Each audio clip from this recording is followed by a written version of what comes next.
Hello everyone, welcome back to my channel. তো আজকে চলে এসেছি আমি একটা নতুন ভিডিও নিয়ে। তো অনেকেই বলেন যে দিদি যে কাপ্তান নাইটি আমরা কিভাবে সেলাই করব বুঝতে পারছি না, অনেক সমস্যা হচ্ছে। তো আজকের এই ভিডিওটি দেখার পরে আপনাদের কিন্তু সেই সকল সমস্যার কিন্তু সমাধান হয়ে যাবে। তো আজকের এই ভিডিওতে কিন্তু আমি আপনাদেরকে কাপ্তান নাইটির সেলাই A to Z আপনাদেরকে সবটা কিন্তু খুব সহজভাবে বুঝিয়ে দেবো। তো অবশ্যই কিন্তু আপনারা ভিডিওটাকে শেষ পর্যন্ত দেখবেন, একটুও স্কিপ না করে। যদি আপনারা স্কিপ করে দেখেন তাহলে কিন্তু আপনারা বুঝতে পারবেন না। আপনারা ভিডিওটাকে অবশ্যই শেষ পর্যন্ত দেখবেন, তাহলেই কিন্তু আপনারা সেলাইটা সবটা ভালোভাবে বুঝতে পারবেন। তো চলুন ভিডিওটা আজকে শুরু করা যাক। তো ভিডিওটা আমি আজকে শুরু করছি। দেখুন বন্ধুরা, যে কাপ্তান নাইটির আপনারা জানেন যে কাপ্তান নাইটি কিন্তু সেরকমই কাটিং কিছু করতে হয় না, যে শুধুমাত্র গলাটুকু কাটিং থাকে, আর সেক্ষেত্রে কিন্তু শুধু ড্রয়িংয়ের ওপরেই কিন্তু সেলাইটা হয়। তো যেহেতু সেলাইটা আমাদের ড্রয়িংয়ের ওপর থেকে হয়, সেই জন্য কিন্তু আমাদের যে কাপড়, দেখুন এই কাপড়টা যে সোজা দিক, সেই সোজা দিক থেকেই কিন্তু আমাদের সেলাই করা হয়। এটাই হচ্ছে তোমার কাপ্তান নাইটির সেলাই। তো যেহেতু সোজা দিক থেকে হয়, সেজন্য আমাদেরকে কী করতে হবে, আমরা সোজা দিকেই ড্রয়িংটা করে রেখেছি। দেখুন যে এই কাপড়ে ড্রয়িংটা দেখুন, এই যে এই দিকটাতে দেখুন, এই যে এই দিকটাতে আমি ড্রয়িং করে রেখে দিয়েছি। তাহলে আমাদের এই সোজার ওপর থেকেই তো আমাদের সেলাই করতে হবে। তো কাপ্তান নাইটির এটাই হচ্ছে যে সোজা ওপর থেকে সেলাই করতে হয়। তাহলে এই দিকটাতে যেরকমই আমরা ড্রয়িং করে রেখেছি, এই অপর সাইডে কিন্তু দেখুন এই দিকটাতে কিন্তু আপনাদেরকে একইভাবে ড্রয়িংটা আপনারা করে নেবেন, একইভাবে আপনারা ড্রয়িংটা করে নেবেন। তাহলে বুঝতে পেরেছেন? ড্রয়িংটা দেবেন এই কারণে যাতে আপনারা সেই ড্রয়িংয়ের উপর থেকে আপনারা সেলাইটা দিতে পারেন, তাহলে আপনাদের সুবিধা হবে। দেখুন অপর সাইডেও কিন্তু আমি ড্রয়িংটা করে নিয়েছি। তো ড্রয়িংটা করে নিয়ে কিন্তু আপনারা এবারে এটাকে উল্টে দেবেন। দেখুন এরকমভাবে আপনারা যে শেষটোর কাছ থেকে যে মাপটা নিয়েছিলেন, দেখুন এই যে এটাকে আপনারা এরকমভাবে একটা ভাঁজ দিয়ে নেবেন। সুন্দর করে আপনারা এরকমভাবে এটাকে ভাঁজ দিয়ে নেবেন, নিলে কিন্তু আপনাদের সুবিধা হবে। কেননা এখান থেকেই কিন্তু আমাদের যে কাপ্তান জামার যে দড়িটা পাস হবে, তার জন্য কিন্তু আমাদের পট্টি লাগাতে হবে। তো এরকমই আপনারা ভাঁজতে নিয়েছেন, তাহলে বুঝতে পেরেছেন। এখন কি করব, এই কাপড়টাকে আমরা এরকমই উল্টো সাইডে নিয়ে যাব। দেখুন উল্টো সাইডে নিয়ে গিয়ে আপনারা যেখান থেকে ভাঁজ দিয়েছেন, তো দেখুন বন্ধুরা উল্টো সাইডে, এই উল্টো সাইডে কিন্তু যেখান থেকে আমাদের যে দড়ি পাস হবে, তার জন্য কিন্তু আমাদের এখানে এই উল্টো সাইডে কিন্তু পট্টি লাগাতে হবে। তো এখানে পট্টি লাগানোর জন্য কিন্তু আপনারা এরকমভাবে দাগ দিয়ে নেবেন। যেখান থেকে আপনাদের শেষটোর মাপটা দেওয়া ছিল সেরকম উপরে আপনারা এরকমই দাগ দিয়ে নেবেন। নিয়ে কী করবেন, আপনারা একটু দাগ 2.5 ইঞ্চি মাপে একটা দাগ দিয়ে নেবেন। নিলে কিন্তু আপনারা সেই দাগে দাগে আপনাদের সেলাই করতে পট্টিটি লাগাতে সুবিধা হবে। দেখুন আমি কীভাবে মাপটা নিচ্ছি। এই যে মাঝখান থেকে একটা দাড়ি দিয়ে দাগ টেনে নিয়েছি। তো 2.5 ইঞ্চি এরকমইভাবে ফিতেটাকে রাখবো, রেখে দেখুন এই এদিক থেকে এই দেখুন এরকমভাবে আপনারা কিন্তু রাখবেন, রেখে এদিক থেকে আর এদিক থেকে দাগ দিয়ে নেবেন। নিলে কিন্তু নিয়ে আপনারা এরকমভাবে দাগ নিয়ে নেবেন, নিয়ে আপনারা এরকম স্কেলের সাহায্যে দাগটা পুরোপুরি টেনে নেবেন। তো দেখুন এরকমভাবে কিন্তু আপনাদের এই উল্টো সাইডে এরকমভাবে দাগ দিয়ে নিতে হবে। এরকমভাবে আবার এই অপর সাইডেও কিন্তু পিছনের দিকে সেদিকেও আপনাদের এরকমভাবে ড্রয়িংটা কিন্তু করে নিতে হবে। কেননা এর ওপর থেকেই কিন্তু আপনাদের যে দড়ি পাস করার পট্টিটি, সেটা কিন্তু সেলাই করতে হবে। সেই জন্য আমরা এরকমভাবে সুবিধার জন্য দাগ দিয়ে নিলাম। তো বুঝতে পেরেছেন আপনারা? দেখুন বন্ধুরা, যে এখন যে আপনারা ওখানে যে কোমরের যে দড়ি পাস করার জন্য যে পট্টি, সেই পট্টির কাপড় আমি এখানে কেটে নিয়েছি। 2.5 ইঞ্চি এরকমই দুটো পট্টির কাপড় নিয়ে নিয়েছি। আর গলার জন্য তো গলার দুটো পট্টি আমি কেটে নিয়েছি। আর আপনারা যে দড়ি পাস করবেন, দড়ি বানাবেন, তার জন্য এরকমভাবে আপনারা কাপড় কেটে নেবেন দড়ি বানানোর জন্য।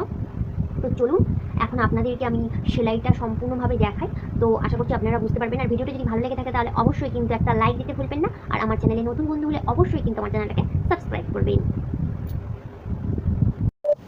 তো দেখুন বন্ধুরা, প্রথমেই কিন্তু যে কাপ্তান নাইটি সেই গলার পট্টিটা আপনারা লাগিয়ে নেবেন আপনাদের মতো। তো আমি এখানে গলার পট্টি লাগিয়ে নিয়েছি।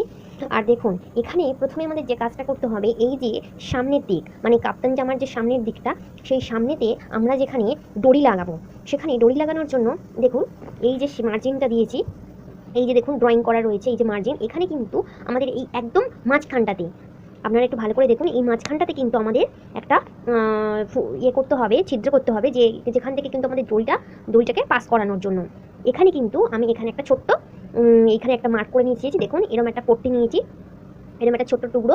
তো আপনাদের এই মিডিলটাকে কিন্তু আপনারা বার করে নেবেন, যে একদম মাঝখানটাতে যেখানে আপনারা দাগ দিয়েছেন সেই মাঝখানটাতে, এই দাগের একদম মাঝখানে আপনারা কি করবেন, এই পট্টিটাকে এরকমভাবে নেবেন। দেখুন এরকমভাবে আপনারা রাখবেন, রেখে এখান থেকে কিন্তু একটা ছোট্ট মতো সেলাই করে আপনারা এখান থেকে একটা ছিদ্র করে নিতে হবে, যেখান থেকে কিন্তু দড়িটা পাস করানোর জন্য। আপনারা চাইলে এমনি এখান থেকে একটুখানি কেটে নিতে পারেন, কিন্তু আপনারা যদি ঠিকঠাকভাবে একদম প্রপার সেলাই করতে চান সেক্ষেত্রে কিন্তু আপনাদের এটা করে নিলে কিন্তু আপনাদের সব থেকে সুবিধা হবে।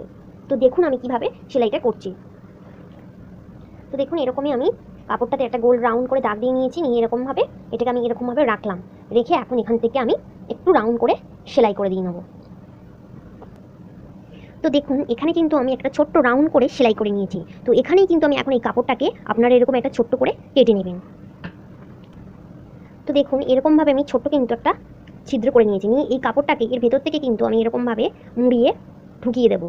দেখুন এর ভেতর থেকে এই কাপড়টাকে এপারে উল্টে নিতে হবে। তো দেখুন এরকমভাবে আমি কাপড়টাকে কিন্তু উল্টে নিয়েছি। দেখুন এখানে কিন্তু আমাদের দড়ি পাস করার জন্য কত সুন্দর কিন্তু ঘর হয়ে যাবে। দেখুন এটাকে কি করবো, আমরা এরকমভাবে মুড়িয়ে কিন্তু এখন এর উপর থেকে সেলাই দিয়ে নেব। আপনারা যদি এরকমভাবে করেন তাহলে কিন্তু এটা প্রফেশনালভাবে সেলাই হবে।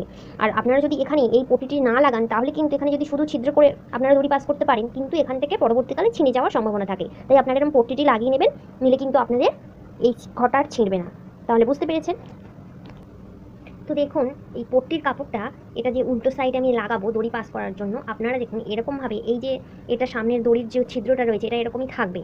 তো এখানে আপনারা কি করবেন, কাপড়টাকে এরকমভাবে পট্টির কাপড়টাকে নেবেন, নিয়ে এই সাইডে এরকমভাবে মুড়িয়ে নেবেন, আর এই সাইডটাকেও এরকমই একটা ভাঁজ দিয়ে আর একটা ভাঁজ দিয়ে এরকমভাবে মুড়িয়ে নেবেন, নিয়ে দেখুন এরকমই রাখবেন। তাহলে বুঝতে পেরেছেন? এরকমভাবে কিন্তু আপনারা মুড়িয়ে নেবেন। দেখুন এরকমভাবে নিয়ে এবার আপনারা কি করবেন, এরকমই লম্বালম্বি কিন্তু আপনারা সেলাই দিয়ে নেবেন। তাহলে বুঝতে পেরেছেন আপনারা পট্টির কাপড়টা কেমনভাবে রাখবেন।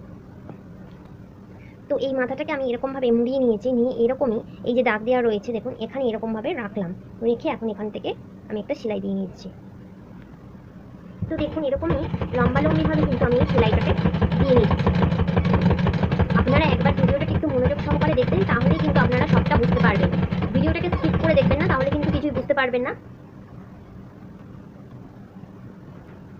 তো দেখুন পট্টির কাপড়টাকে আমি সেলাই করে নিয়েছি।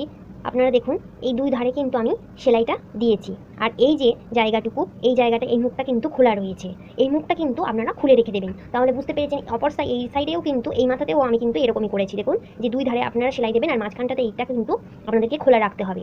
তাহলে বুঝতে পেরেছেন যে কীভাবে আপনারা ভেতরে এই পট্টিটি লাগাবেন। অপর সাইডেও কিন্তু আপনারা একইভাবে কিন্তু এই পট্টিটি লাগিয়ে নেবেন। তো দেখুন যে ভেতরে যখন আপনাদের পট্টি লাগানো হয়ে যাবে, এবারে কি করবেন, আপনারা এটাকে সোজা সাইডে নিয়ে আসবেন। দেখুন বন্ধুরা, যে কাপ্তান নাইটির সেলাইটা যে সোজা দিকে হয়, আমরা ড্রয়িংটা করে নিয়েছিলাম সোজা দিকে। তো আপনারা কীরকমভাবে দেখুন সেলাইটা দেবেন, এই যে এখান থেকে যে মোহরার যে দাগটা দিয়েছিলাম, এই মোহরার এই যে দাগ দেখুন, এখান থেকে কিন্তু আমরা সেলাইটা শুরু করব, করে আমি এখান থেকে সেলাইটা নিয়ে আসবো, নিয়ে এসে দেখুন এখানে। তো দেখুন এখান থেকে কিন্তু সেলাইটা এখানে আমরা নিয়ে আসবো, নিয়ে এসে এই পর্যন্ত কিন্তু আমরা সেলাইটাকে স্টপ করব। দেখুন যে এখানে দেখুন এই যে সেলাইটা দেখা যাচ্ছে, এটা আমাদের ভেতরে যে পট্টিটা লাগানো হয়েছে সেই পট্টিটা। তাহলে আমরা এখানে কিন্তু সেলাইটাকে স্টপ করব, করে দেখুন এই জায়গাটুকু কিন্তু এখানে আমরা ফাঁকা রাখবো, এখানে কিন্তু সেলাই করবো না, এইটুকু আমাদের ফাঁকা রেখে দিতে হবে, কেননা এখান থেকে দড়িটা পাস করানোর জন্য। তারপরে দেখুন আবার ফিরে কিন্তু এই যে আমাদের সেলাইটা এখান থেকে কিন্তু আমরা এরকমভাবে নিচে পুরোটা এরকমভাবে দেখুন যে দাগ দেওয়া রয়েছে, নিচটা পুরো আমরা সেলাই করে নেব। তো দেখুন এখানে কিন্তু সেলাইটা নিয়ে এসে আমি নিচে এইটুকু জায়গা কিন্তু ফাঁকা রেখে দিচ্ছি, আপনারাও এরকমই এইটুকু জায়গা কিন্তু ফাঁকা রেখে দেবেন। তাহলে বুঝতে পেরেছেন? এরকমভাবে কিন্তু আমরা অপর সাইডটাও কিন্তু সেলাই করে নেব। তো দেখুন দুই সাইডে সেলাই হয়ে গেলে এখন আমাদের এই নিচের কাপড়টাকে এরকমভাবে আপনারা মুড়িয়ে এরকমভাবে সেলাই করে নেবেন। আর এই যে সাইডের কাপড়গুলো কিন্তু আমার দেখুন এখানে এই যে পার মতো রয়েছে, সেই জন্য আমি এখানে সেলাই করছি না। আপনাদের এখানে যদি কাটা থাকে বা আপনারা যদি সেলাই করতে চান সেলাই করতে পারেন, কিংবা আপনারা যদি পম লেস লাগাতে চান সেক্ষেত্রে আপনারা যে কোনো লেসও লাগিয়ে নিতে পারেন, সেক্ষেত্রেও কিন্তু এই নাইটিটা লেস লাগালে খুবই সুন্দর দেখতে লাগবে। তাহলে বুঝতে পেরেছেন? তো দেখুন বন্ধুরা, এরকমই কিন্তু আমি দড়ি বানিয়ে নিয়েছি। তো আপনারাও এরকমই দড়ি বানিয়ে নেবেন, নিয়ে কিন্তু আপনারা এই দড়িটাকে এর মধ্যে কিন্তু লাগিয়ে নেবেন, নিয়ে এর মাথায় কিন্তু এখন দুটো লটকান, কাপড়ের লটকান ডিজাইন লাগিয়ে নেব, নিলেই কিন্তু আমাদের কাপ্তান নাইটি কিন্তু একেবারেই তৈরি হয়ে যাবে। তাহলে দেখুন যে কত সহজ কিন্তু কাপ্তান নাইটি বানানো। নতুনটা কিন্তু একবার ভিডিওটি দেখলে আপনারা অবশ্যই কিন্তু পারবেন। তো দেখুন এখানে কিন্তু আমি দুটো লটকান এরকমই কাপড়ের সুন্দর লটকান বানিয়ে লাগিয়ে নিয়েছি। দেখুন বন্ধুরা, এখানে কিন্তু আমার কাপ্তান জামাটা যে নাইটিটা সেটা কিন্তু আমার একেবারে রেডি হয়ে গেছে। তাহলে আমি এখানেই কিন্তু আজকে আমি ভিডিওটি শেষ করছি। দেখা হচ্ছে পরবর্তী ভিডিওতে। ততক্ষণ পর্যন্ত সবাই ভালো থাকবেন। টাটা।